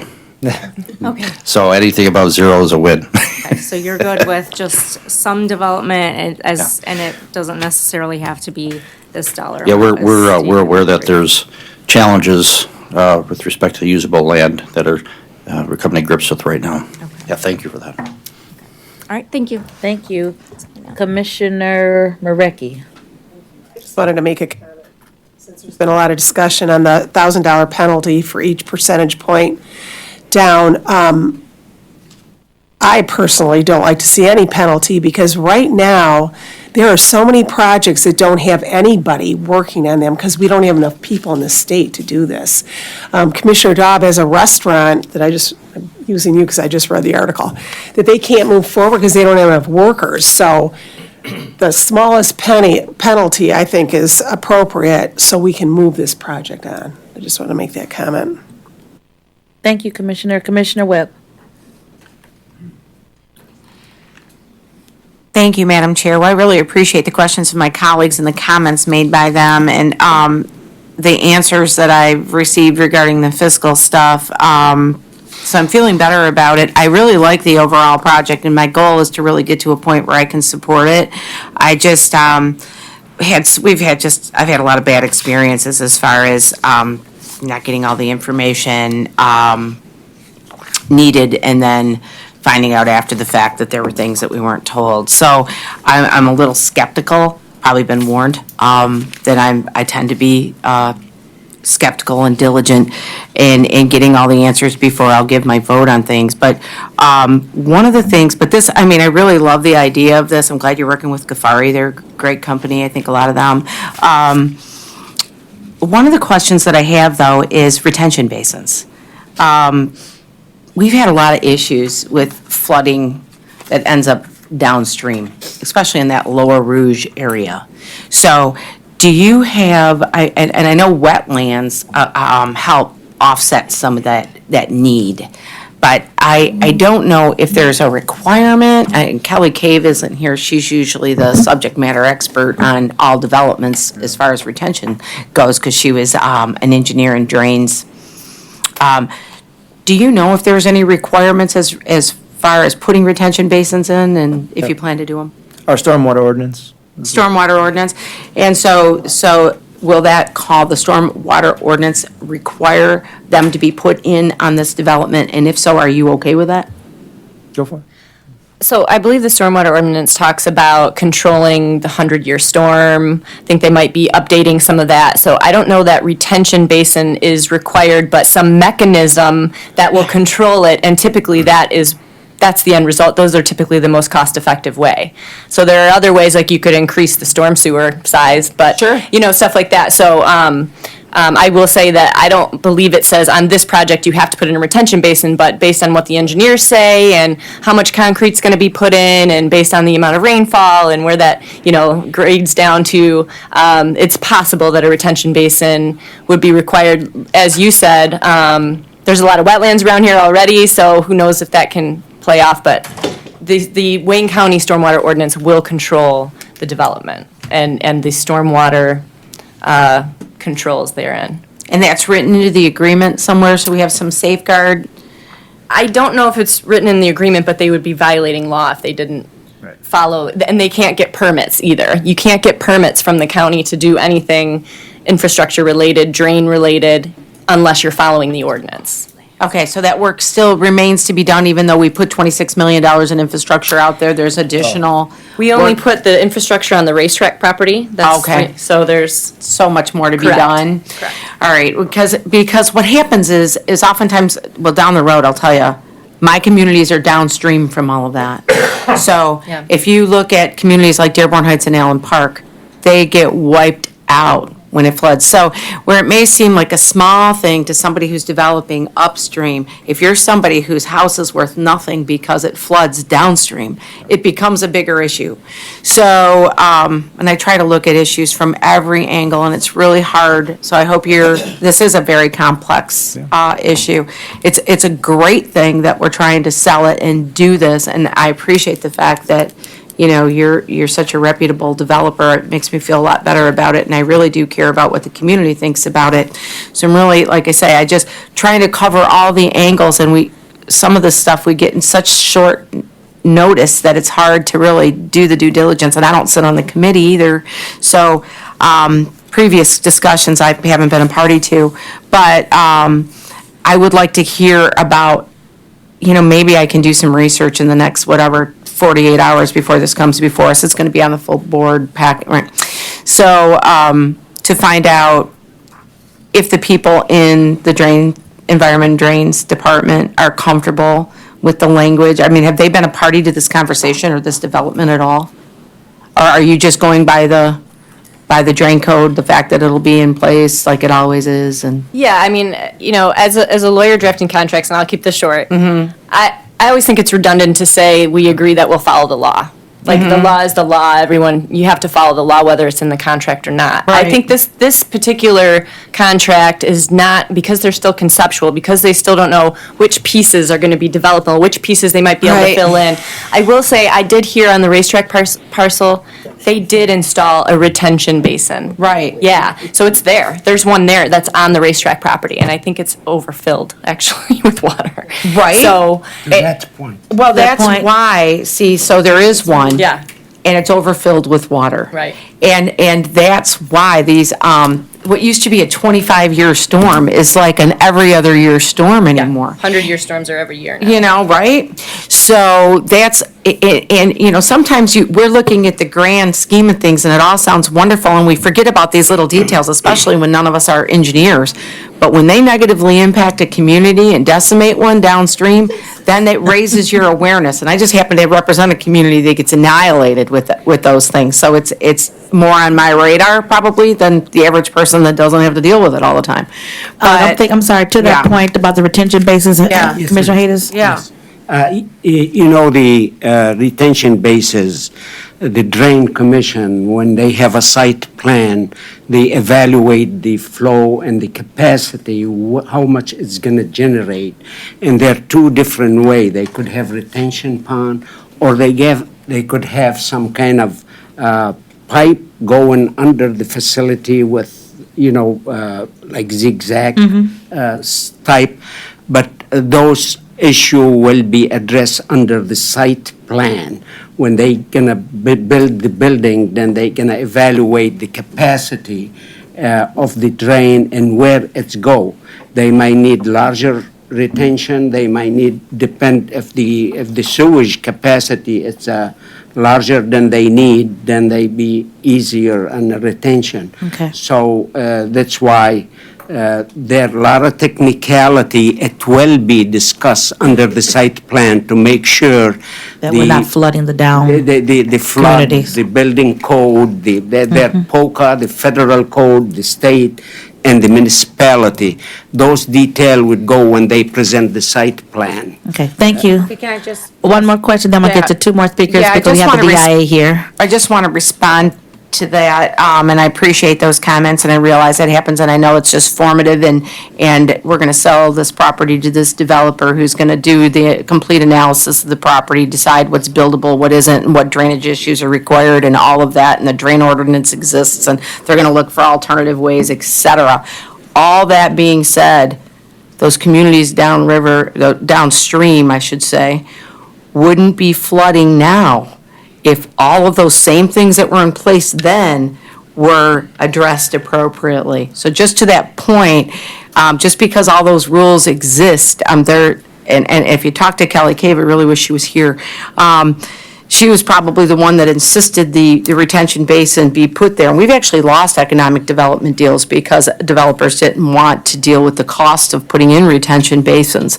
But and I don't know if there's any assurances in this deal other than saying that the law is there and it applies and that they have to adhere to the law. I just want to raise the awareness of people with that those decisions are critical to address when looking at how many parcels of this land are going to be developable. That's a tough one. Are able to develop, if they're going to bear the expense, because if not, we're just going to continue to contribute to that negative impact of those communities. Allen Madam Park. the Chair, in 1993, the federal government have the non-funded mandate to separate the sewage, the SOS project. And many municipalities, like the city of Wayne, I could speak for that because I was involved in that project. We built retention center. It hold almost 1 million gallon. And then any developer gonna come to the city, they require minimum of retention or whatever they need. The municipality has to make sure that building it have the necessity to build retention or not. The municipality decide a lot of those things with the assistance of the county, definitely. But many municipality, you never hear me throw anybody under the bus. But the fact it's since 1993, you check very few municipality comply with those rules and build retention center. That's why they still have a flooding problem. The developer should respect the rule and comply, but a lot of municipality has to come up and try to do the necessary thing that federal government put on us. Thank you. With no funding. Thank you. We have two more speakers, and then we have the DIA presentation. Commissioner Baydun, then Commissioner Anderson. Thank you, Madam Chair. So we have 140 acres under conservation easement, and the question that I have about the 55-acre wetland, do we have any record from the previous agreement with the racetrack if there was that kind of wetland, or was this discovered recently because of the amount of rain we've had? Is it possible that next year, if we test this land, it may not be wetland, maybe 25 acres would be wetland? Do we have any idea about that, Khalid? The short answer is it's a combination of all the things you mentioned. The previous developer, I think, got a permit from, at the time, MDEQ to develop, I think, 25 acres. Some of these wetlands are regulated, some of them are unregulated, some of them are new. New wetlands are not great wetlands. They don't have time for endangered species to get in there. They can be, developed if EGLE wants to give you a permit. They may not be able to, but it all just, the due diligence time between now and December will answer all those questions. Yeah. Commissioner Anderson? Khalil, and I guess I should address this to Cheryl and to our council. The last question I have is whether or not the other party that submitted an offer, if they have any cause or any standing to challenge this deal or come back on the county as far as them not receiving the deal. I guess anybody can file a lawsuit. I understand Yeah. that. But I'm just You know, asking. It was an RFQ that was put out, right? It's a request for qualifications, and it is governed under the disposition of property ordinance. So I don't, I don't believe that they have a lot of cause. I don't think but I don't want any misconceptions. Sterling Group is intended to be a part of this deal. The contract is with Hillwood. They will form an LLC after closing for the two of them because in many developments that Hillwood does, they tend to use local partners in all the states that they work in across the country. Sterling Group is a very reputable partner. They did a very similar partnership in Shelby Township to get Amazon. It's just as an example. So you're saying Sterling was the other party that submitted an offer? No, they submitted an offer together as a request for qualifications. Okay, Cheryl? Yeah. Just same, bidding requirements are required in the procurement ordinance. We're not purchasing goods, we're not purchasing services, we're selling land. The county does this request for qualifications for its own good in this instance because we want everybody to show us and put it on the table and we can review it and we can perform our due diligence on the parties. But there was no requirement that we even did that. I mean, we could have just listed it for sale on BidNet and see what came in and then chose someone there. There was no requirement that we even do the request for qualifications. We just did that because we thought the best way to vet the potential purchasers. And I would just like to ask our counsel if she's pretty much in agreement with that. Do you see any likelihood that we'd have an issue down the road? Through the chair, because I was not involved in the selection process, I have no idea what took place, what didn't take, I can't offer any opinion. Okay, thank you. Commissioner Haydos? Thank you, Madam the Chair. I appreciate the debate. I appreciate the debate. Yeah, that just, it's a very important event like that. We have something to remember. I appreciate the debate, but the most important thing, it's a beginning of good thing to bring economic development to our region, create a job, and hopefully would have the domino effect on the region in Wayne County. So I'd be honored to make the motion to approve the project. And the motion is moving contingent upon, Amendment. there's some amendments to the contract that still has to be made, specifically what we added on at the beginning of the meeting, the and to the contract, and the dollar amounts are different, so there'll be some amendments to be made. So your motion is to approve the contract contingent on the amendments? Yes, ma'am. Is there support? Support. Moved and supported. Any further discussion? Hearing none, please say aye. If you approve. Any nays? Any abstentions? Madam Chair, I'm going to abstain. I look forward to being able to support this in the end if we get all the questions answered, that's all. I would echo those sentiments. I'll abstain, but I look forward to trying to support it too. I just got to get some questions Okay, answered. two abstentions, okay. All right, motion passes. Thank you so much. Thank you all so much for your time. Thank you for coming in from Dallas?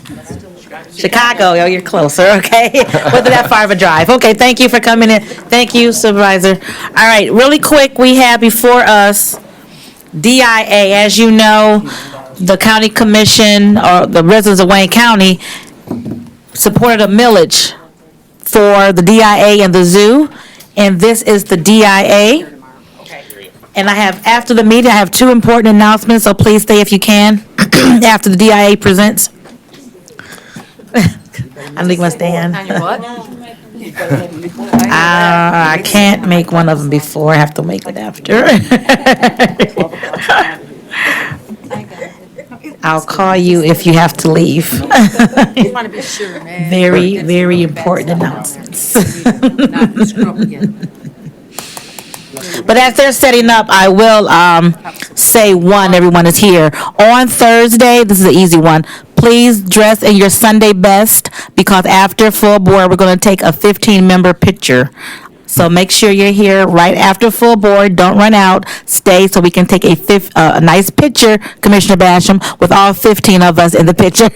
Am I included? Absolutely. Thank you so much. Okay, DIA, David, I'll turn it over to you. Thank you, Madam Chair.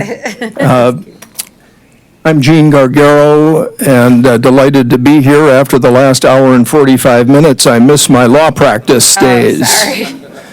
But that was very interesting discussion. I'm here today as the volunteer chairman of the board of directors at the Detroit Institute of Arts. This is my 18th year serving in that capacity, and appreciate very much the time to tell you the very good continuing news at our DIA. But first of all, thank the commission and all of your colleagues for the ability, as the chair mentioned, the millage we passed, hard to believe, but almost 7.5 years ago, has been a wonderful catalyst for Wayne, Oakland, and Macomb counties. It's changed the DIA. It's a very different institution than it was 8 years ago. And while we value the financial contribution that the citizens of Wayne County continue to make, I will say this: as long as I'm chairman and thereafter, the relationships that we've been able to develop with representatives of the county leadership, the citizens of the county who are coming to the museum in large numbers, now that it's free, and before, but it's just remarkable and energizing for someone like me who's been there all those years to see the value of the cultural assets of our city and our county, and in particular, the Detroit Institute of Arts. So I asked my colleague for a few minutes to express those sentiments, and I'm very pleased that Dave Flynn has joined our DIA team. As you know, the immediate past chairman of the Macomb County Board of Commissioners, and Dave has brought great insight and judgment to help us in expanding our outreach, not just on Woodward Avenue, but all over the state of Michigan. So again, thank you, and delighted to have Dave share our 2018 and first half 2019 report with you. Thank you, Mr. Chairman. I appreciate you coming and hanging with us for an hour and 15 minutes, 45 minutes. We appreciate your time, and I know there are such great things going on at the DIA. I want to make sure that, make sure that you had an opportunity to come and express all of the wonderful things happening at the DIA. So, turn it back over. Thank you, Madam Chair, and thank you, Commissioners. Thank you, Madam Chair, and thank you, Commissioners, for having us out today. Obviously, you've had a long meeting. I've been through that on your side of the table. And I know how long presentations could be. So all the information that we have is inside your packet. It's detailed. It goes over every school that we've had a relationship with in the past year, every senior center that we've gone to, extreme details on our community partnerships and who we work with on a daily basis. So I'll kind of give the highlight tours and allow commissioners to ask any questions that they might have. And so obviously through the millage that will be in its 8th year on January 1st. There's 4 pillars to that. Free general admission every year for every Wayne County resident and their families every day. We got this up and running? Yep. And secondly, which is something that we've done a lot of research on, that is found no matter where you live, no matter any demographic, is fundamentally the most important program to residents that we serve, is free curriculum-based K through 12 field trips with 100% of the transportation provided. Wow. Because a lot of the school districts wouldn't be able to do that even if we offered that free general admission. Right. Something that's not part of our service agreements with the counties, but we do anyways, is professional development for 1,500 teachers throughout the 3 counties each year, where they can learn and bring professional critical thinking skills back to their classrooms, and a lot of that counts towards their recertification as teachers through the state of Michigan, which they need. Okay. Good. Outstanding. And we'll get into that. And then seniors every Thursday at the museum, we'll send a bus to any community group with over 25 people, any place, public, private, and bring them down to the museum for a activity. One is a highlights tour. One is a film theater experience. One is an art making experience. And one is an art lecture, which we found necessarily at 1:30 in the afternoon is not the best for seniors. And so we're experimenting with music, we're experimenting with art bingo, things like that, and that's followed by a cookie and coffee reception. Oh, nice. And last but not least is our community partnerships, where we bring art making out to the communities, to fairs and festivals, where we are doing public art projects in communities, which is really popular. We did one in 2018, and this year we're doing 2 in each county, and that will probably grow in the future just because the demand of public art in downtown areas is very popular. A lot of what we do with community colleges and other nonprofit organizations is really fundamental. And so those are the 4 pillars of our agreement with the counties. And as you can see, in 2018, we had close to 140,000 free visits at the museum. We had 13,000 admissions to our Detroit Film Theater, and 46,000 discounted admissions to special exhibitions. You receive a 25% discount on special exhibitions that we offer, and we offer these to be relevant to the community. Most people think we do this for a revenue purpose. Most of the time, our goal is to break even. We don't make money. But one of the biggest things that we can offer in 2018 was Star Wars Power of Costume. It was the second highest ticketed exhibition that we had since Frida Kahlo. When you look at our schools, last year we brought close to 35,000 students across Wayne County down to the museum. And a breakdown of that, because we did report to the city council, Detroit City Council recently, is 18,000 of those students came from the city of Detroit, and 9,000 came through the public school system, and 9,000 throughout the rest of the charter, parochial, whatever schools that were involved. This is a really big component. We're growing this. You're going to see bigger numbers in the future, just because we know whether even seniors would prefer that we offer this opportunity, history and culture that you can't find on TV, you can't find online, and they don't feel that that exists anymore in the classroom because it's been cut. And we can be that substitute to that service. I won't get into all of the school trips we offer. Some are guided and some are non-guided, but we work with teachers and they advise us on what they want to learn. And it's not just art field trips. We want to make sure that we're putting science, math, history, things that don't necessarily have to do with art classes, because we can be relevant to any different critical thinking skill. We offer VTS to teachers, visual thinking strategies, and we use art, and we use different pieces of literature, and we go around the room and we say, what does this mean to you? And commonly, we don't get the same answer, but it's an opportunity for people to share different perspectives and create tolerance amongst their fellow students.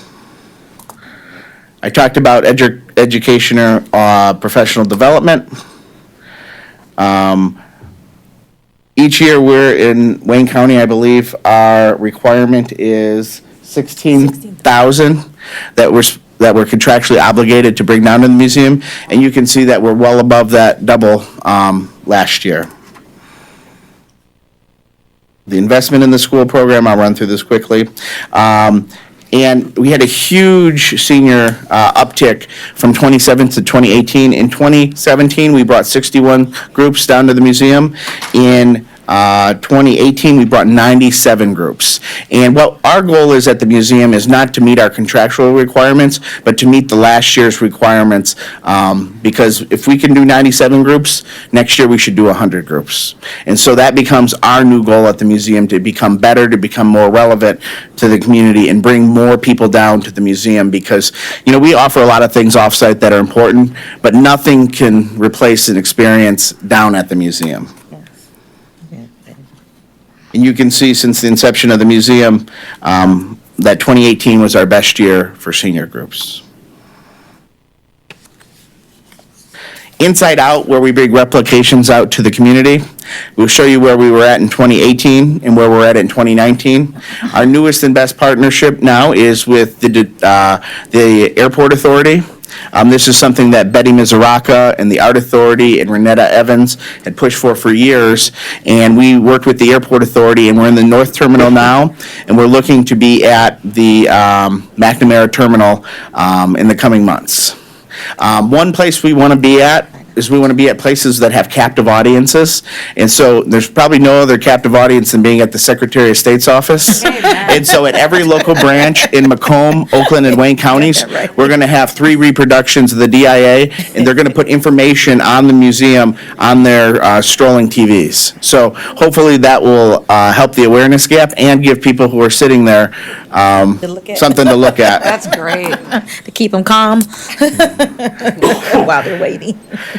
We do a lot of community partnership. We work with community mental health departments. We work with social services agencies. We work with victims and survivors of sexual abuse. We work with veterans through our community group program. And we want to expand that because we know it's really important to people who need it the most. And so we bring them down to the studio, or we go out to John Dingell Veterans Hospital, and we offer those informational classes as Art is Healing. Oh, I love that. And you can see how much we spend each year. Our agreement is to spend over $300,000, but we go well above that. Because, we can, and we want to make sure that our relationships with the counties are as strong as they can. On October 11th, we have County Leaders Night, which some of you have been to in the past. This year, it'll be celebrating Ofrendas, as well as Humble and Human, which is our exhibition with Aubrey Knox in Buffalo. It's terrific, and it was supposed to end in the next couple weeks, but we've extended it to go through January 5th of 2020. We've had close to 100,000 people visit that exhibition, which is free. I really encourage you to come down to the museum to see it. If you ever need anything at the museum, obviously you can contact myself, Salvador, Jean, but on a daily basis or to schedule a group tour, educational program, those are the contact informations with their phone numbers and their direct emails. Very good. Salvador usually does exhibitions, so I won't take his thunder today. He can go through that next time we're before you. But we do have Aubrey Knox and Ofrendas. We work with the Mexican consulate to create that, and it's been so popular that it started as a 1 to 2 week program, and now it'll be close to 5 weeks. So that's something that we're really proud of. And I'll close this presentation by saying that we want to be relevant to the communities. We're doing a lot of research with people not who come to the museum all the time that are our regular patrons or our donors. We're talking to people who haven't been to the museum in 12 months or 12 years. What would you like us to offer that would bring you down to the museum? How do you want us to market to you? What makes a museum visit important to you and your family? And we want to make sure that we're not only doing the things we do for the art community, for the educational community, but the community abroad. And Salvador will tell you, by doing baseball cards, by doing Star Wars, by doing auto design next year, is that we're doing things that we hear from people every day in the community. We're obviously going to do Monet in church, and we're going to do Van Gogh next year, but we're going to do a lot of other things too, to make sure that we're diverse in every situation. And if anybody has any ideas, any suggestions that you can offer, we want to listen to you on a daily basis, because the relationship that we have with the 3 counties is paramount to us. And so we thank you for that, and we're happy to answer any questions you might have. Thank you so much. This is wonderful. I think it's important that we as commissioners get this information so we can take it back to our communities, especially the senior trips. If those who didn't know about that, that's an excellent opportunity to engage with our seniors.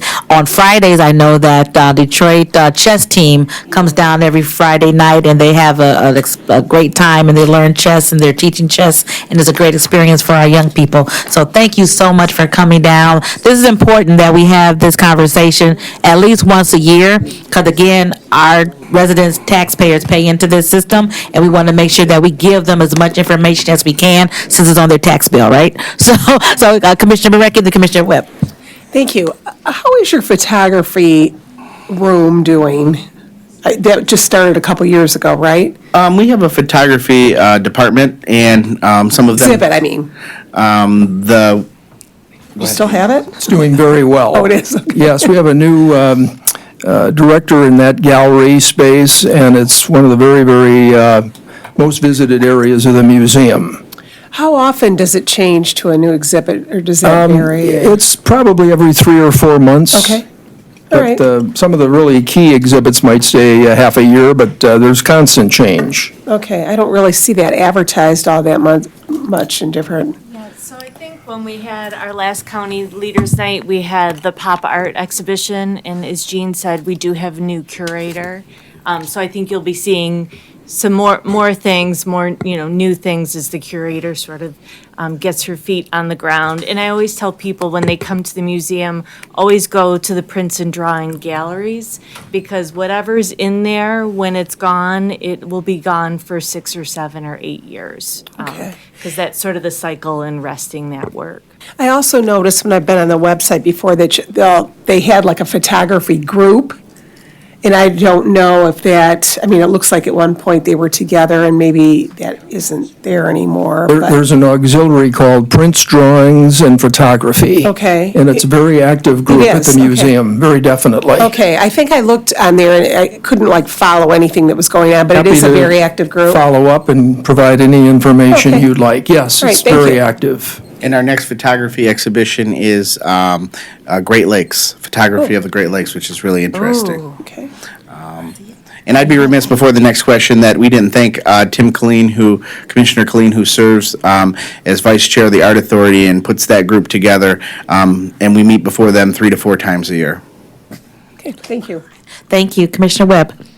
Thank you, Madam Chair. First, thank you, Madam Chair, for having them come and give us this update. Appreciate the information. And thank you for everything you're doing. I wish every time we sat at the table that this was the kind of thing that we got to listen to and we got to decide on and support, because it's nothing but positive stuff. And really appreciate the increased community outreach, and you're getting out of the box to make the arts and culture are so important in people's lives, and so oftentimes there's different demographics of the population that are just not exposed to them. They don't even know what they don't know. They don't even know what they're missing. So for you to be reaching out to public schools and in areas that, they're not seeing and any works of art in their homes or in their community. I just think it's wonderful. And the veterans, and I do think it's healing. I think it's great stuff you're doing. So just keep up the great work, and I will be contacting you to arrange some of those trips. Yes, yes. Thank And you. plus, the Inside Out program is wonderful as well, where they bring art out into the community. There was one on the corner of Joy Road in Southfield in front of the police fire station a few years back. And just to have a piece of artwork in a place that you don't anticipate seeing a piece of artwork is wonderful to, again, expose the community who don't necessarily get downtown all the time. So we encourage you to continue that program as well, because it's wonderful. Yes. Here on that same subject, we had a citizen in one of our local inside-out display areas call the museum and say, "I'm standing next to this painting that's now missing from the DIA, and I won't leave until you come and take it back to the museum." So there's a little humor attached to this as well. That's funny. Thank you, Commissioner Basham. To that point, on a serious note, that wasn't any DIA, I guess, paintings or artwork on the sign on 275, was it?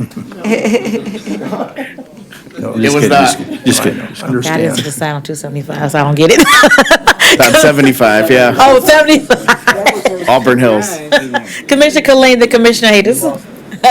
Thank you, Madam Chair. I just want to remind my colleagues, when the citizens voted for the millage, that created a Wayne County Arts Authority Board, as well as a board in Oakland and Macomb, very similar, exactly similar to what the Zoo Authority does.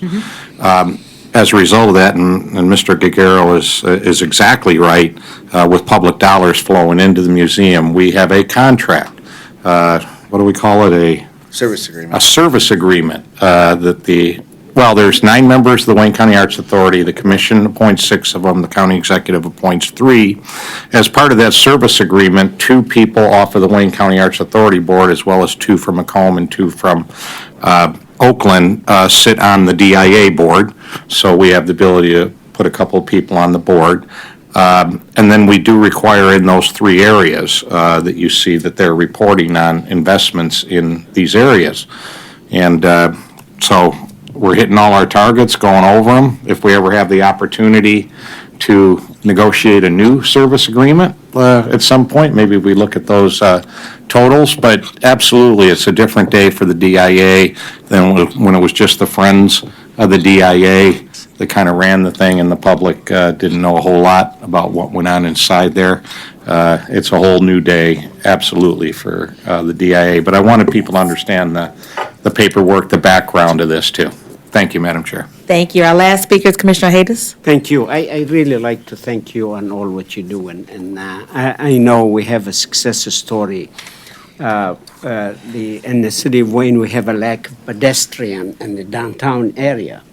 And a few years ago, I think on my last 2 years as a mayor, we display the DIA came and display in different area, probably 10 different pieces in between the businesses. And I stopped at the County Island. He said, I don't know why we've been busy for the last couple of days. If people heard about those art pieces, and they take a walk downtown, and then they end up stop at the County Island, have a cup of coffee, or a bakery, pick up a piece of cake or something for the kids.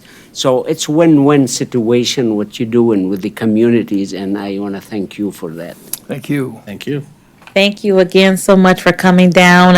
Again, we hope to have you again in a year's time to do another presentation, and I hope your numbers continue to increase. I'm sure they will. And again, your information is here in the packet, so if commissioners ever have any specifics, they can contact you at any time, I'm sure. One quick. Yes, real quick. Next time, we'll put them first on the agenda. Yes. Yes. Thank you all again. I appreciate you all. Thank you so much for coming See you on down. October 11th. Absolutely. Thank you. Thank you. Thank you. Thank you. Madam Clerk. Such other matters as may properly be submitted before that the now? committee. Okay, such as matters. Photo on Thursday. I'll send out an email just to remind everyone right after the meeting. And one other thing, we have a dynamic staff here. They do such a wonderful job, all of them. And many of them have been here for many, many years. So I have a bittersweet announcement. One of our dynamic staff members, as the bitter part is he'll be leaving, the sweet part is he's going for greener pastures, expanding his skills, his development, and we cannot be upset about that. Mr. Darcel Brown's last day will be next Monday. But we're going to stand up, Darcel. We're happy for him and his new adventure. We're very sad that he's leaving us. He did say that he's always available to still come and pray. We need him to come and pray because he will be. You bet. I know, but he is moving on to become a manager in our economic development department for community development. He'll be in the building. There was an online posting. He applied because it is a growth opportunity, and everything worked out, and they agreed that he was the best man for the job. That's the best thing I've So heard all that day. is a good job. So Clean it up, Darcel. Clean it up, baby. He'll send a prayer. So Darcel, stand up. Stand up, Darcel. He'll So he'll be leading here the on prayer on Thursday. Yes, he will be here. So just wanted everyone to know in one breath that he is going on. But we will sorely be missed. You've been here now 14 years. Wow. 15 years and dynamic, and again it's bittersweet because we will absolutely miss him and his dedication to this commission floor. Pam was crying every day because she's but we are so happy that you're growing and doing things to better your skill set and growth. So congratulations. Bitterly, congratulations. And if you don't like it, you can come back. You can always come back. Absolutely, always come back. Madam Chair. Commissioner Anderson? Madam Chair, you did let him know that we had adopted a new policy of a 2-month notice. I thought it was 2-year notice, right? So thank you, Darcel, for all your you know- service, and we'll do something special before you leave, even though you're just going upstairs, but very good. All right, next item, Madam Clerk. Public comments. Anyone from the public wishing to speak? Anyone from the public wishing to speak? Next item? Adjournment. All right, thank you all so much. Oh, my butt hurts from sitting on it. Right. I don't like to sit that long. Better count your hair for Thursday. No. Because look, I told Khalil, I think Yeah, you're gonna come in some flip flops and some jean shorts? I don't know. people gonna rescind the letter.